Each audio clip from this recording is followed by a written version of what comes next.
കാണപ്പെടുന്ന വലിയൊരു പ്രവണത,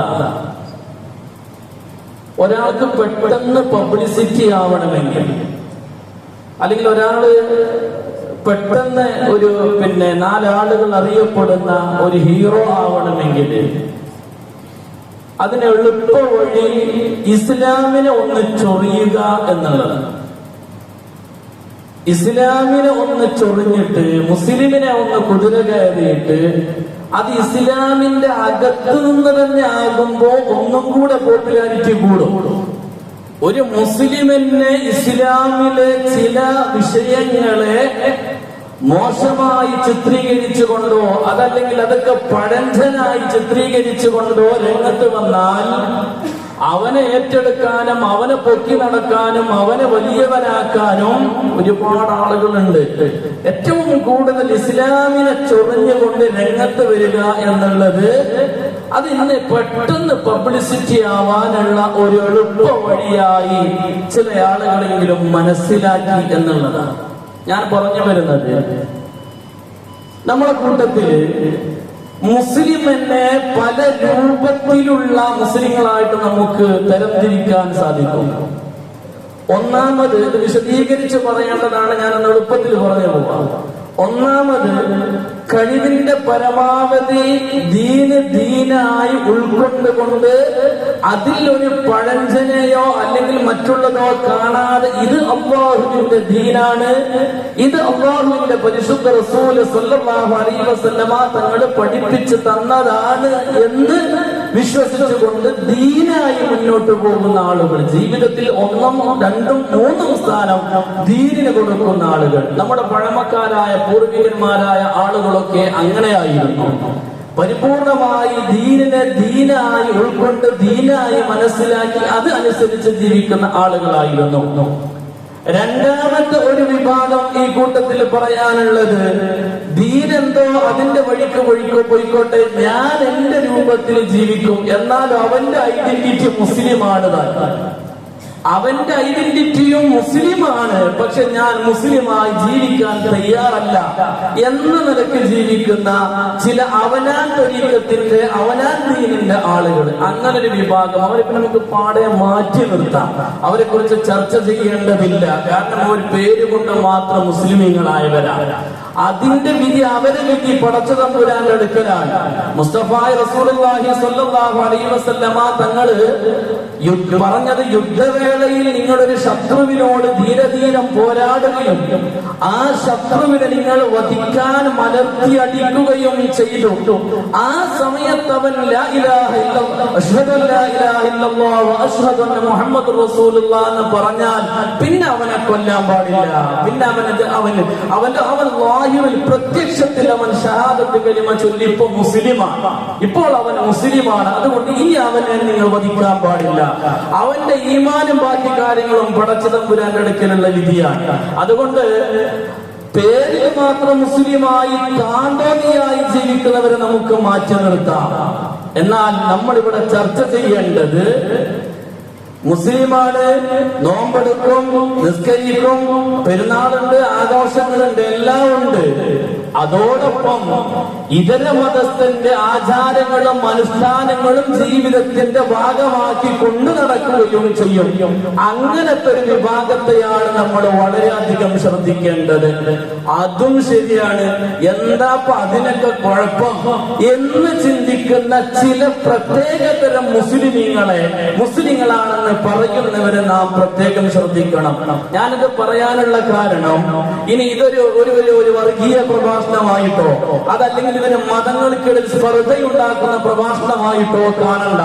ദീനായിട്ട് പറയുന്നതാണ്. അള്ളാഹുവിന്റെ പരിശുദ്ധ റസൂൽ സ്വല്ലല്ലാഹു അലൈഹി വസല്ലമ തങ്ങളെ വ്യക്തമായ ഒരു ഹദീസാണ്, മൻ തശബ്ബഹ ബിഖൗമിൻ, ഏതെങ്കിലും ഒരാൾ മറ്റൊരു വിഭാഗത്തിനോട് സാദൃശ്യമായാൽ ഫഹുവ മിൻഹും, അവൻ എന്റെ കൂട്ടത്തിൽപ്പെട്ടവനല്ല, അവൻ പിന്നെ അവരെ കൂട്ടത്തിൽപ്പെട്ടവനാണ്. മതസൗഹാർദ്ദം വേണം. ഇവിടെ നമ്മുടെ ഈ രാജ്യം നാനാത്വത്തിൽ ഏകത്വമായി ജീവിക്കുന്ന വിവിധങ്ങളായ മതങ്ങൾ, വിവിധങ്ങളായ വർഗക്കാര്, വർണ്ണക്കാര്, ജാതിക്കാര്, മതക്കാര്, മതമുള്ളവനും ഇല്ലാത്തവനും ഒക്കെ ഒരുമയോടെ ജീവിക്കുന്ന ഒരു മതമാണ്. അതുകൊണ്ട് തന്നെ ഇവിടെ ഓരോ മതസ്ഥർക്കും അവരുടേതായ ആഘോഷങ്ങളുണ്ട്, ആചാരങ്ങളുണ്ട്, അനുഷ്ഠാനങ്ങളുണ്ട്. ഇന്ന് വരേക്കും അതനുസരിച്ചുകൊണ്ട് ജീവിക്കാനും ആചരിക്കാനും അനുഷ്ഠിക്കാനുമുള്ള സ്വാതന്ത്ര്യവും ഈ രാജ്യത്തുണ്ട്. ഒരു മതസ്ഥന്റെ ആഘോഷത്തെയും വിലക്കപ്പെടുന്ന ഒരു നിയമം ഇതുവരെ വന്നിട്ടില്ല, ഇനി വരാതിരിക്കട്ടെ. പക്ഷേ നമ്മളിവിടെ മനസ്സിലാക്കേണ്ടത് മതസാഹോദര്യം എന്ന് പറഞ്ഞാൽ, മതസൗഹാർദ്ദം എന്ന് പറഞ്ഞാൽ മുസ്ലിം ഓണം ആഘോഷിക്കലും അതിന്റെ വേഷവിധാനങ്ങൾ ധരിക്കലുമല്ല. മുസ്ലിം ക്രിസ്മസ് ആഘോഷിക്കലോ അതിന്റെ വേഷവിധാനങ്ങൾ ധരിക്കലോ അല്ല. അതുപോലെ മുസ്ലിം മറ്റുള്ള മതസ്ഥരുടെ ആഘോഷവേളകളെ തന്റെ ആഘോഷമാക്കി അതാണ് മതസൗഹാർദ്ദം എന്ന് ചിന്തിക്കലല്ല. ബഹുമാനരായ മൗലവി സയ്യിദ് അലി മമ്പുറമി തങ്ങൾ മമ്പുറം തങ്ങൾ ആ പരിസരത്തുള്ള ക്ഷേത്രങ്ങളിൽ ആ ഉത്സവാഘോഷം തുടങ്ങുമ്പോൾ മമ്പറത്ത് വന്നിട്ട് അതിന്റെ പൊരുത്തം വാങ്ങിയിട്ടാണ് അത്രേ തുടക്കം കുറിക്കാറുള്ളത്.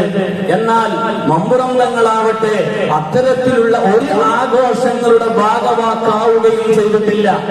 മമ്പുറത്തെ വീടിന്റെ മുറ്റത്തോ മമ്പുറത്തെ പള്ളിയുടെ മുറ്റത്തോ വന്നിട്ട് പൊരുത്തം വാങ്ങി തങ്ങളെടുക്കുന്ന സന്തോഷം വാങ്ങി പൊരുത്തം വാങ്ങിയിട്ടാണ് ആഘോഷങ്ങൾ ആ മതസ്ഥർ ആചരിക്കാറുള്ളത്. അത് ഇന്നും അങ്ങനെയാണ്. എന്നാലോ മമ്പുറം തങ്ങളോ തങ്ങളോട് ബന്ധപ്പെട്ടവരോ ഒരിക്കലും ആ ആഘോഷങ്ങളുടെ ഭാഗമാക്കായിട്ടില്ല. നമ്മുടെ സഹോദരന്മാർ ഇനി 5 ദിവസം കൂടെ കഴിഞ്ഞാൽ ക്രിസ്മസ് വരാൻ പോവുകയാണ്. ക്രിസ്മസ് നമ്മുടെ വിശ്വാസപ്രകാരം ഈസാ നബി അലൈഹിസ്സലാത്തു വസ്സലാമിന്റെ ജന്മദിനമല്ല ഡിസംബർ 25 എന്ന് പറയുന്നത്. പരിശുദ്ധ ഖുർആനിൽ അല്ലാഹു സുബ്ഹാനഹു വ തആല ഈസാ നബി അലൈഹിസ്സലാം ആരാണ് എന്നും ഈസാ നബി അലൈഹിസ്സലാമിന്റെ ദൗത്യം എന്താണെന്നും ഈസാ നബി അലൈഹിസ്സലാമിനെ അനുബന്ധ കാര്യങ്ങളൊക്കെ ഖുർആൻ വളരെ വ്യക്തമായി പറയുന്നുണ്ട്. അല്ലേ? സൂറത്ത് സഫിൽ അല്ലാഹു തആല പറയുന്നത് കാണാം. വഇദ ഖാല ഈസാ ഇബ്നു മറിയമ യാ ബനീ ഇസ്രായീല ഇന്നി റസൂലുള്ളാഹി ഇലൈക്കും. ഈസാ നബി അലൈഹിസ്സലാം പറയുകയാണ്, വഇദ ഖാല ഈസാ ഇബ്നു മറിയമ, മറിയമിന്റെ പുത്രനായ ഈസാ അലൈഹിസ്സലാം പറഞ്ഞ സന്ദർഭം നിങ്ങൾ ആലോചിക്കുക. യാ ബനീ ഇസ്രായീല, ഏ ബനൂ ഇസ്രായേലുകാരെ, ഞാനൊരു ദൈവമല്ല, ഞാനൊരു ദൈവപുത്രനുമല്ല, ഞാൻ ദൈവമല്ല, ഞാൻ ദൈവപുത്രനല്ല, ഞാൻ ദൈവത്തിന്റെ ദാസനാണ്. ഇന്നി റസൂലുള്ളാഹി ഇലൈക്കും, ഞാൻ നിങ്ങളിലേക്ക് അയക്കപ്പെട്ട ഒരു ദൈവദൂതനാണ്. ഇന്നി റസൂലുള്ളാഹ്, ഞാൻ അല്ലാഹുവിന്റെ ഒരു ദൂതനാണ്, ഒരു മെസ്സഞ്ചറാണ്, ഒരു റസൂലാണ്. ഇലൈക്കും, നിങ്ങളിലേക്ക് അയക്കപ്പെട്ട. എന്തിനാണ് എന്നെ അയച്ചത്? അപ്പൊ ഒന്നാമത്തെ കാര്യം മനസ്സിലാക്കാം, ഈസാ നബി ദൈവമല്ല, ദൈവപുത്രനുമല്ല. കാരണം ഖുൽ ഹുവല്ലാഹു അഹദ് അല്ലാഹുസ് സമദ് ലം യലിദ് വലം യൂലദ്. അല്ലാഹുവിന്റെ കലാമായ ഖുർആനിൽ അല്ലാഹു തആല പറയുന്നുണ്ടല്ലോ, ഖുൽ നബിയേ അങ്ങ് പറയണേ, ഹുവല്ലാഹു അഹദ്, അല്ലാഹു ഏകനാണ്, അല്ലാഹുസ് സമദ്, അല്ലാഹു നിരാശ്രയനാണ്. ഒരാളുടെ ആശ്രയവും അല്ലാഹുവിന് വേണ്ട, ഒരാളുടെ താങ്ങും തണലും അല്ലാഹുവിന് വേണ്ട, ഒരാളുടെ സഹായവും അല്ലാഹുവിന് വേണ്ട. ലം യലിദ് വലം യൂലദ്, അല്ലാഹു ഒരാളെയും ജനിപ്പിച്ചിട്ടില്ല, അല്ലാഹുവിനെ ഒരാളും ജനിപ്പിച്ചിട്ടുമില്ല. അല്ലാഹു ഒരാളെയും ജനിപ്പിച്ചിട്ടില്ല, അഥവാ അല്ലാഹുക്ക് മക്കളില്ല, അല്ലാഹുവിനെ ഒരാളും ജനിപ്പിച്ചതുമല്ല, അഥവാ അല്ലാഹുവിന്റെ മാതാപിതാക്കളില്ല. അല്ലാഹു ഈസാ നബി അല്ലാഹു അല്ല, ദൈവമല്ല. ഈസാ നബി അലൈഹിസ്സലാം ദൈവപുത്രനുമല്ല. കാരണം ലം യലിദ്, അല്ലാഹു ഒരാളെയും ജനിപ്പിച്ചിട്ടില്ല. വലം യൂലദ്, അല്ലാഹുവിനെ ഒരാളും ജനിപ്പിച്ചിട്ടുമില്ല, അല്ലാഹുവിന്റെ മാതാപിതാക്കളില്ല. അപ്പൊ പിന്നെ ഈസാ നബി അലൈഹിസ്സലാം ആരാണ്? ഇന്നി റസൂലുള്ളാഹി ഇലൈക്കും, ഞാൻ നിങ്ങളിലേക്ക് അയക്കപ്പെട്ട ഒരു റസൂലാണ്, ഒരു ദൂതനാണ്. വന്നവനാണ്. മുസദ്ദിഖൻ ലിമാ ബൈന യദയ്യ മിനത് തൗറാത്ത്. എന്റെ ദൗത്യം എന്താണ്? മൂസ നബി അലൈഹിസ്സലാം പറയുന്നുണ്ട്, അല്ലാഹു എന്നൊരു റസൂലായി നിയോഗിച്ചത് എന്തിനാണ്? മുസദ്ദിഖൻ ലിമാ ബൈന യദയ്യ മിനത് തൗറാത്ത്. എന്റെ മുമ്പ് വന്ന മൂസാ നബി അലൈഹിസ്സലാമിനെയും അദ്ദേഹത്തിന്റെ വേദഗ്രന്ഥമായ തൗറാത്തിനെയും അത് ജനങ്ങളിലേക്ക് സത്യമായ രൂപത്തിൽ എത്തിച്ചു കൊടുക്കാനാണ് എന്നെ അയച്ചത്. മുസദ്ദിഖൻ വാസ്തവമാക്കുന്നവൻ, ലിമാ ബൈന യദയ്യ മിനത് തൗറാത്ത് എന്റെ മുമ്പുള്ള തൗറാത്തിനെ അഥവാ മൂസാ നബി അലൈഹിസ്സലാമിന്റെ വേദഗ്രന്ഥമായ തൗറാത്തിനെ ജനങ്ങളിലേക്ക് യഥാവിധി എത്തിച്ചു കൊടുക്കാനും ഇനി ഒരു ദൗത്യം കൂടെ ബാക്കിയുണ്ട്. വമുബശ്ശിറൻ ബിറസൂലിൻ യഅതി മിൻ ബഅദി. എനിക്ക് ശേഷം ഒരു റസൂല് വരാനുണ്ടെന്ന സന്തോഷ വാർത്ത നിങ്ങളിലേക്ക് എത്തിച്ചു തരാനുമാണ് പടച്ചതമ്പുരാൻ എന്നെ അയച്ചത്. അപ്പൊ ഈസാ നബി അലൈഹിസ്സലാമിന് സ്വന്തമായി ഒരു ശരീഅത്തില്ല. ഈസാ നബി അലൈഹിസ്സലാമിന് സ്വന്തമായി ഒരു വേദഗ്രന്ഥവുമില്ല. ചിന്തിക്കണേ, ഈസാ നബി അലൈഹിസ്സലാം മൂസ നബി അലൈഹിസ്സലാമിന്റെ തൗറാത്താകുന്ന ഗ്രന്ഥത്തെ ജനങ്ങളിലേക്ക് എത്തിച്ചു കൊടുക്കാനും ഇനി എനിക്ക് ശേഷം ഒരു റസൂല് വരാനുണ്ട്. ഇത് ഖുർആനല്ലേ പറയുന്നത്? മുബശ്ശിറൻ, സന്തോഷ വാർത്ത അറിയിച്ചു തരാൻ വേണ്ടിയിട്ടാണ് പടച്ചറബ്ബൻ അയച്ചത്. എന്താ സന്തോഷ വാർത്ത? ബിറസൂലിൻ, ഒരു റസൂല് വരാനുണ്ട്. യഅതി മിൻ ബഅദി, എനിക്ക് ശേഷം ഒരു റസൂല് വരാനുണ്ട്. ഇസ്മുഹു അഹ്മദ്, ആ റസൂലിന്റെ പേര് അഹ്മദ് എന്നാണ്. തൗറാത്തിൽ അല്ലാഹു റസൂലുള്ളാഹി സ്വല്ലല്ലാഹു അലൈഹി വസല്ലമ തങ്ങളെ പരിചയപ്പെടുത്തിയത് അഹ്മദ് എന്നാണ്. ആ അഹ്മദിൽ നിന്നാണ് പിന്നെ മുഹമ്മദ് വന്നത് സ്വല്ലല്ലാഹു അലൈഹി വസല്ലം. അപ്പോൾ ഈസാ നബി അലൈഹിസ്സലാമിന് സ്വന്തമായ ഒരു ശരീഅത്തില്ല. ഈസാ നബി അലൈഹിസ്സലാമിന് സ്വന്തമായ ഒരു ഭരണഘടനയില്ല. ഇത് ഈസാ നബി അലൈഹിസ്സലാമിന്റെ കുറവാണെന്നല്ല പറയുന്നത്. ഈസാ നബിയുടെ ദൗത്യം അതല്ല. ഈ തൗറാത്ത് ജനങ്ങളിലേക്ക് എത്തിച്ചു കൊടുക്കലും എനിക്ക് ശേഷം ഒരു റസൂല് വരാനുണ്ടെന്ന സന്തോഷ വാർത്ത നിങ്ങൾക്ക് അറിയിച്ചു തരലുമാണ് എന്റെ ദൗത്യമല്ലാതെ ഞാനൊരു ദൈവമല്ല, ഞാനൊരു ദൈവപുത്രനുമല്ല. മറിയം ബീവി റളിയല്ലാഹു അൻഹ ദൈവത്തിന്റെ മാതാവുമല്ല. ഇനി ഒന്നും കൂടെ, ഈസാ നബി അലൈഹിസ്സലാമിന്റെ സൃഷ്ടിപ്പും അല്ലാഹു വളരെ വ്യക്തമായി പറയുന്നുണ്ട്. ഈസാ നബി അലൈഹിസ്സലാമിന്റെ സൃഷ്ടിപ്പും അല്ലാഹു വളരെ വ്യക്തമായി പറയുന്നുണ്ട്. മറിയം ബീവി റളിയല്ലാഹു അൻഹ കുളിക്കാൻ വേണ്ടി പോകുന്ന സമയത്താണല്ലോ ഈ അല്ലാഹുവിന്റെ പ്രത്യേക കൽപ്പന പ്രകാരം ജിബ്രീൽ അലൈഹിസ്സലാം ഇറങ്ങി വരുന്നത്. വിശദീകരിക്കുന്നില്ല. ജിബ്രീൽ അലൈഹിസ്സലാം ഇറങ്ങി വന്നു. മറിയം ബീവിന്റെ പൊക്കിൽ കൊടിയിലേക്ക് ഒരു ഊതി. ആ മറിയം ബീവി റളിയല്ലാഹു അൻഹ പരിപൂർണ്ണ ഗർഭിണിയായി മാറി. ഇതെല്ലാം സൂറത്തിൽ വളരെ സൂറത്ത് മറിയമിൽ അല്ലാഹു വളരെ വ്യക്തമായി പറയുന്നുണ്ട്. സമയത്തിന്റെ ദൈർഘ്യക്കുറവ് കൊണ്ട് ഞാൻ പറഞ്ഞ ദൈർഘ്യം എന്ന് ഞാൻ പറയുന്നില്ല ഭാഗം. എന്നിട്ട് അല്ലാഹു തആല പരിശുദ്ധ ഖുർആനിൽ പറയുന്നുണ്ട്, ഫഅജാഹൽ മഖാദു ഇലാ ജിദ്ഇൻ നഖല ഖാലത് യാ ലൈതനി മിത്തു ഖബ്ല ഹാദാ വകുന്തു നസിയം മൻസിയാ. മറിയം ബീവി റളിയല്ലാഹു അൻഹ പറയുന്നുണ്ട്, മറിയം ബീവി ഫഅജാഹൽ മഖാദു, മറിയം ബീവി റളിയല്ലാഹു അൻഹയ്ക്ക് പ്രസവ വേദന തുടങ്ങി. സഹിക്കാൻ പറ്റാത്ത വേദന. ആ വേദനയുടെ കാഠിന്യം കൊണ്ട് മറിയം ബീവി റളിയല്ലാഹു അൻഹ നെട്ടോട്ടമോടുകയാണ്. വല്ലാതെ പരക്കം പായുകയാണ് മറിയം ബീവി റളിയല്ലാഹു അൻഹ. ആ സമയത്ത് പടച്ച തമ്പുരാൻ മറിയം ബീവി റളിയല്ലാഹു അൻഹയോട് പറയുന്നുണ്ട്, മറിയം ബീവി റളിയല്ലാഹു അൻഹയോട് അല്ലാഹു സുബ്ഹാനഹു വ തആല പറയുന്നുണ്ട്, യാ മറിയം. അല്ലാഹുവിന്റെ പരിശുദ്ധ ഖുർആൻ പറയുന്നു, فحملته فانتبذت به مكانا قصيا. മറിയം ബീവി റളിയല്ലാഹു അൻഹ ഗർഭം ധരിച്ചു. ഏകാന്തമായ ഒരു പ്രത്യേക സ്ഥലത്തേക്ക് മാറി നിന്നു. പ്രസവ വേദന തുടങ്ങി. മറിയം ബീവി റളിയല്ലാഹു അൻഹ നെട്ടോട്ടം ഓടാൻ തുടങ്ങി. ഫജാഅൽ മഖാദു ഇലാ ജിദ്ഇൻ നഖല. ഒരു ഈത്തപ്പനത്തടിയിൽ മറിയം ബീവി റളിയല്ലാഹു അൻഹ ഇങ്ങനെ ചാരിയിരുന്നു. ഖാലത്ത്, എന്നിട്ട് മറിയം ബീവി റളിയല്ലാഹു അൻഹ പറഞ്ഞു, യാ ലൈതനി മിത്തു ഖബ്ല ഹാദാ വകുന്തു നസിയം മൻസിയാ. മറിയം ബീവി റളിയല്ലാഹു അൻഹ പറയാണ്, കുറച്ചോനെ കുളിക്കാൻ വന്ന ഞാന് പ്രസവിച്ച് ഒരു ചോര പൈതലുമായി കുടുംബത്തിലേക്ക് തിരിച്ചു ചെല്ലുമ്പോൾ ഉണ്ടാകുന്ന അവസ്ഥ എന്തായിരിക്കും? മാത്രമല്ല ഈ പ്രസവ വേദന എനിക്കൊണ്ട് സഹിക്കാനും പറ്റുന്നില്ല. റബ്ബേ യാ ലൈതനി മിത്തു ഖബ്ല ഹാദാ, പടച്ചോനെ ഞാനങ്ങ് മരിച്ചു കിട്ടിയിരുന്നെങ്കിൽ, പ്രസവിക്കുന്നതിന് മുമ്പ് ഞാനങ്ങ് മരിച്ചു കിട്ടിയിരുന്നെങ്കിൽ എത്ര നന്നായിരുന്നു. വകുന്തു നസിയം മൻസിയാ, മറിയം എന്ന പെണ്ണിനെ എല്ലാരും അങ്ങ് മറന്നു പോയിരുന്നെങ്കിൽ എത്ര നന്നായിരുന്നു റബ്ബേ എന്ന് മറിയം ബീവി റളിയല്ലാഹു അൻഹ വിളിച്ചു പറഞ്ഞു. അഥവാ ഈസാ നബി അലൈഹിസ്സലാമിന്റെ പ്രസവ രംഗം വരെ അല്ലാഹു സുബ്ഹാനഹു വ തആല ഖുർആനിൽ വളരെ വ്യക്തമായി പറഞ്ഞിട്ടുണ്ട്. അതിന് താഴേക്ക് കുറെ കാര്യങ്ങൾ പറയുന്നുണ്ട്, ഞാൻ ആ ഭാഗത്തേക്ക് പോകുന്നില്ല. ഈസാ നബി അലൈഹിസ്സലാമിന്റെ ജനന രംഗം അല്ലാഹു ഖുർആനിൽ വിശദീകരിച്ച് പറഞ്ഞിട്ടുണ്ട്.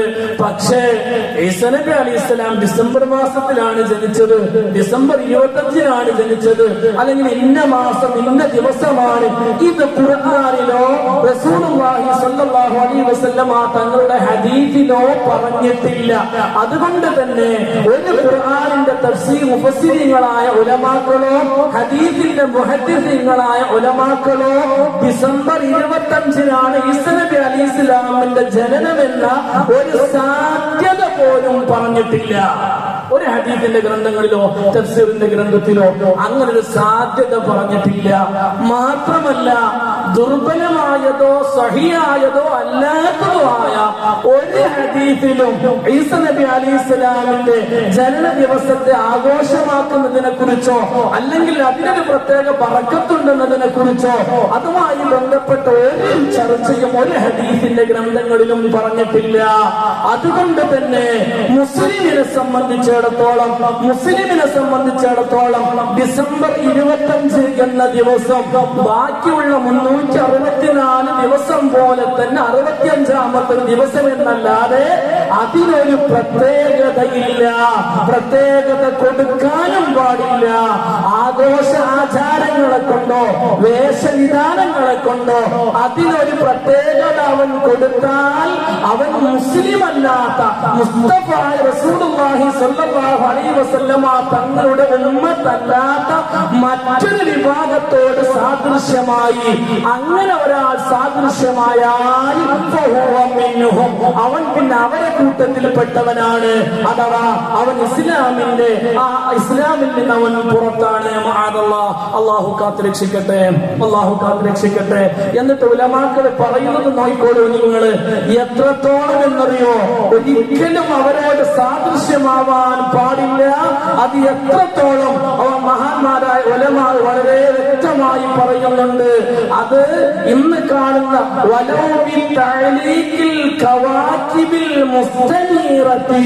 ഭംഗിക്ക് വേണ്ടി പ്രകാശിക്കുന്ന നക്ഷത്രങ്ങളോട് ബന്ധപ്പെട്ടിട്ടാണെങ്കിലും ശരി, അഥവാ ക്രിസ്മസുമായി ബന്ധപ്പെട്ട് അതിലൊരു താലീമിന് അതിലൊരു സന്തോഷത്തിന് വേണ്ടി അതിലൊരു ഭാഗവാക്കാവാൻ വേണ്ടി ഒരാൾ ഭംഗിയാർന്ന ഒരു പ്രകാശിക്കുന്ന നക്ഷത്രം വീടിന്റെ മുന്നിലോ എവിടെങ്കിലും അല്ലെങ്കിൽ കടയിലോ അല്ലെങ്കിൽ അവന്റെ വാഹനത്തിലോ തൂക്കിയിട്ടുകൊണ്ടാണെങ്കിൽ പോലും അവരോട് നിങ്ങൾ എന്ത് ചെയ്യാൻ പാടില്ല?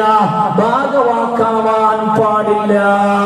ഇതാണ് ഞാൻ ആദ്യം പറഞ്ഞത്. ഇത് പറയുമ്പോ എല്ലാവർക്കും അതുകൊണ്ട് ഉൾക്കൊള്ളാൻ സാധിച്ചോളണമെന്നില്ല. പക്ഷെ എന്നെ സംബന്ധിച്ചിടത്തോളം എന്റെ ദൗത്യം പറയാതിരിക്കാനും എനിക്ക് കഴിയില്ല. ഞാനത് പ്രത്യേകിച്ച് പറയാനുള്ള കാരണം, ഇന്നലെ ഇങ്ങോട്ടുള്ള യാത്രകളിലൊക്കെ എനിക്ക് പെട്ടെന്ന് സംഗതി ഓടിയില്ല. ഒരുപാട് വിദ്യാഭ്യാസ സ്ഥാപനങ്ങളിലെ കുട്ടികളൊക്കെ വെള്ളയും ചുവപ്പും ഡ്രസ്സ് ധരിച്ചത് കണ്ടു. പെട്ടെന്ന് എനിക്കതാണ്ട് കത്തിയില്ല. ഞാൻ അതിനെ കുറിച്ച് ആഴത്തിലൊട്ട് ചിന്തിച്ചതുമില്ല. പക്ഷെ രാത്രി ഞാൻ എന്റെ വീട്ടിലേക്ക് ഫോൺ വിളിക്കുന്ന സമയത്ത് എന്റെ ഭാര്യ പറഞ്ഞു, LKG പഠിക്കുന്ന മോനെ ഇങ്ങനെ പറയുന്നുണ്ട്, പിന്നെ നാളെ സ്കൂളിലേക്ക് ചെല്ലുമ്പോ വെള്ള പാന്റും ചോന്ന കുപ്പായവും ചോന്ന തൊപ്പി ഇട്ടിട്ട് ചെല്ലാൻ ടീച്ചർമാര് പറഞ്ഞിട്ടുണ്ട് എന്ന് പറഞ്ഞപ്പോ അപ്പോഴാണ് എനിക്കിത് കത്തിയത്. ഇങ്ങനൊരു വിഷയം ഇവിടെ ഉണ്ടല്ലേ. ഞാൻ പറഞ്ഞു, സാധാരണ സ്കൂളിൽ ഇടുന്ന ഡ്രസ്സ് അങ്ങ് ഇട്ടിട്ട് പോയാൽ മതി, അതിന് പുറത്താക്കുകയാണെങ്കിൽ അതിന് വഴി നമുക്ക് വേറെ തേടാം. ഏതായാലും അങ്ങനൊരു സംഭവം വേണ്ട എന്ന് ഞാൻ പറഞ്ഞു. അപ്പോഴാണ് ഞാൻ ഈ വിഷയത്തെ കുറിച്ച് ചിന്തിച്ചത്.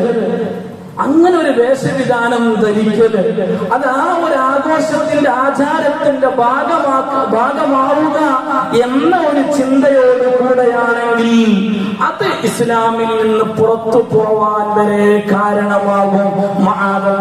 അല്ലാഹു കാത്തുരക്ഷിക്കട്ടെ, അല്ലാഹു കാത്തുരക്ഷിക്കട്ടെ. പിന്നെ അതുമായി ബന്ധപ്പെട്ട് വേറെ പല കാര്യങ്ങളും നടക്കുന്നുണ്ട് അല്ലെ. അപ്പൊ ഒന്ന് വിശദീകരിച്ച് പറയേണ്ടതില്ല. നമ്മളൊക്കെ അതിന്റെ ഭാഗവാക്കാകുന്നുണ്ട്. നമ്മൾ അതിന് പറയുന്ന ന്യായമാവട്ടെ, അതിന് നമ്മൾ പറയുന്ന ന്യായമാവട്ടെ മതസാഹോദര്യത്തിലാവുക എന്നുള്ളതാണ്. മതസാഹോദര്യത്തിലാവൽ ഒരിക്കലും ഇസ്ലാമിന്റെ ആ അതിർവരമ്പുകളിൽ നിന്ന് പുറത്തു പോയിക്കൊണ്ടാവരുത്. അല്ലാഹു കാത്തുരക്ഷിക്കട്ടെ, അല്ലാഹു കാത്തുരക്ഷിക്കട്ടെ. അല്ലാഹുവിന്റെ പരിശുദ്ധ ഖുർആൻ അല്ലാഹു തആല പറയുന്നുണ്ട്, വല്ലദീന ലാ യശ്ഹദൂന الزൂറ വഇദാ മർറൂ ബില്ലഗ്വി മർറൂ കിറാമാ. ഇവിടെ സൂറ എന്ന എന്ന ഖുർആൻ പറഞ്ഞെടുത്ത് മഹാന്മാരായ ചില മുഫസ്സിരീങ്ങൾ പറയുന്നുണ്ട്. ഇമാം മുജാഹിദിനെ പോലെയുള്ള വഹാക്കിനെ പോലെയുള്ള മഹാന്മാരായ മുഫസ്സിരീങ്ങൾ വിശദീകരിക്കുന്നുണ്ട്, അമുസ്ലിമീങ്ങളുടെ ആഘോഷങ്ങളിൽ ആഘോഷിക്കുന്നവരാണ് അവർ. ഇസ്ലാമിന്റെ ഐഡന്റിറ്റിക്ക് പുറത്താണ്. അമുസ്ലിമീങ്ങളുടെ ആഘോഷങ്ങളെ കൊണ്ട് ആഘോഷിക്കുന്നവർ ഇസ്ലാമിന്റെ ഐഡന്റിറ്റിക്ക് പുറത്താണ് എന്നാണ് മഹാന്മാരായ ഉലമാ പറയുന്നത്. ഇനി വേറൊന്നും കൊടുക്കട്ടെ, നിങ്ങൾ മഹാനായ ഇബ്നു ഹജർ ഹൈതമി റളിയല്ലാഹു അൻഹു തന്റെ ഫതാവയിൽ വളരെ വ്യക്തമായി പറയുന്നുണ്ട്, അന്നൽ മുവാഫിഖ ഫിൽ അഅയാദ് ബിൽ ഫിഅലി ബിമാ യഫ്അലുഹു അൽ കുഫാർ ഇൻ ഫഅല ദാലിക ബിഖസ്ദി തശബ്ബുഹി ബിഹിം ഫീ ശിആർ അൽ കുഫ്രി ഇബ്നു ഹജർ ഹൈതമി തങ്ങൾ വളരെ വ്യക്തമായി പറയുന്നു, ഒരാൾ ഇന്നൽ മുവാഫിഖ ഫിൽ അഅയാദ് ബിൽ ഫിഅലി ബിമാ യഫ്അലുഹു, മുസ്ലിമീങ്ങളല്ലാത്തവരുടെ ആഘോഷങ്ങളിൽ അവർ ചെയ്യുന്നത് പോലെ ചെയ്തുകൊണ്ട് ഒരാൾ ഭാഗവാക്കായാൽ, നോക്കണേ വളരെ വ്യക്തമായി ശ്രദ്ധിക്കണം, ബിൽ ഫിഅലി ബിമാ യഫ്അലുൽ കുഫാർ, അമുസ്ലിമീങ്ങളായ ആളുകൾ ചെയ്യുന്ന രൂപത്തിലുള്ള കാര്യങ്ങൾ ചെയ്തുകൊണ്ട് അതിന്റെ ഭാഗവാക്കായാൽ, അവരുടെ വേഷം ധരിച്ചിട്ടാണെങ്കിൽ അങ്ങനെ, അവർ കേക്ക് മുറിക്കുന്ന പോലെ കേക്ക് മുറിച്ചിട്ടാണെങ്കിൽ അങ്ങനെ, അല്ലെങ്കിൽ അവർ പിന്നെ സ്റ്റാറുകളെ കൊണ്ട് വീടും സ്ഥാപനങ്ങളൊക്കെ അലങ്കരിക്കുന്ന രൂപത്തിൽ അലങ്കരിച്ചിട്ടാണെങ്കിൽ അങ്ങനെ, അതല്ലെങ്കിൽ പിന്നെ അവരുടെ എന്താ കരോള് പോയി അങ്ങനത്തെ സംഗതിക്കല്ലേ അല്ലെ, അങ്ങനത്തെ രൂപത്തിലുള്ള പോക്ക് പോയിട്ടാണെങ്കിൽ അങ്ങനെ അതിന്റെ ഭാഗവാക്കായാൽ അങ്ങനെ വേഷം ധരിക്കുമ്പോ അല്ലെങ്കിൽ അതിന്റെ ഭാഗവാക്കാവുമ്പോൾ അവന്റെ ഉദ്ദേശം എന്താണ്, ഓലെ കൂടെ ഞാനും കൂടാ, ഓലെ ആഘോഷിക്കുമ്പോൾ ഞാനും ആഘോഷിക്കട്ടെ എന്ന് ഉദ്ദേശിച്ചുകൊണ്ട് അവൻ ചെയ്താൽ ഉറപ്പായിട്ടും അവൻ കാഫിറായി. ഇത് ഞാൻ പറയണതല്ലോ, ഇത് ഇബ്നു ഹജർ ഹൈതമി റളിയല്ലാഹു അൻഹു സുപ്രസിദ്ധ ഗ്രന്ഥമായ തന്റെ ഫതാവയിൽ വളരെ വ്യക്തമായി പറയുന്നതാണ്. അവൻ ഉറപ്പായിട്ടും ഇസ്ലാമിൽ നിന്ന് പുറത്തുപോയി.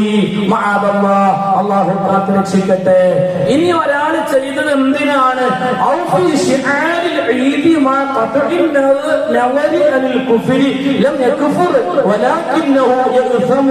ഇനി ഒരാൾ ചെയ്തത് ഓനിക്ക് അതിൽ പ്രത്യേക ഒരു താല്പര്യമൊന്നുമില്ല, പക്ഷെ അടുത്തുള്ള കടക്കാരൊക്കെ അങ്ങനെ ചെയ്യുന്നുണ്ട്, അപ്പൊ അതുകൊണ്ട് ഓന് വല്ല കട അങ്ങനെ അലങ്കരിച്ചു, അതല്ലെങ്കിൽ അടുത്ത വീട്ടിൽ